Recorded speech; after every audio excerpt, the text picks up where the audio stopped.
Now at 6 o'clock, this year's presidential election is coming at a time when we are already stretched very thin in the stress department. It's been quite a year, that's for sure. Now, for some folks, the election is adding extra anxiety, with people really worrying right now about how to cope with the results the day after or in the days after. We don't know yet.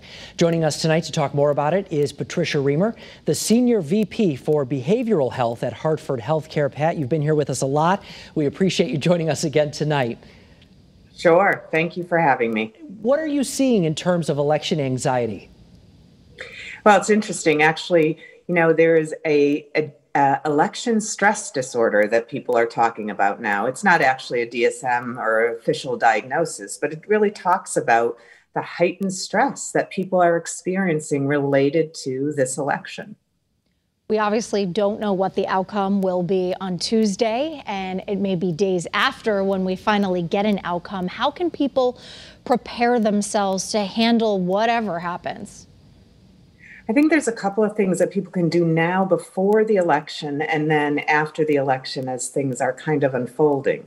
It's really important that people set boundaries, right? So decrease your TV, decrease your newspaper reading, decrease your news in general. That is what tends to be stirring people up quite a bit. The other thing that we talk about is value-based living. So that if you are interested in a particular political issue, say climate change, is there some volunteer work that you can do that may help you feel more in control?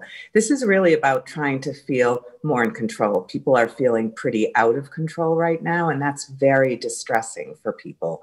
So you need to understand what you can and can't control. We are not going to be able to control when the real outcome of that election is known. And so people really have to find ways to distract themselves from that and to not be so focused on it.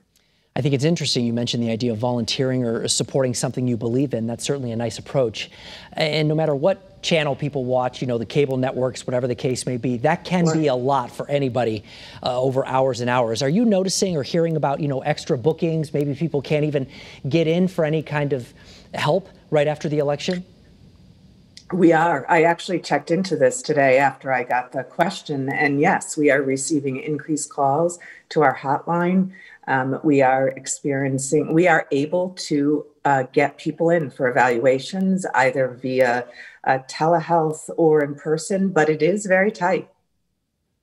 All right. Well, we really appreciate your help during these difficult times. We all got to stick together. Patricia Rehmer with Hartford HealthCare. Thank you so much. Thank you.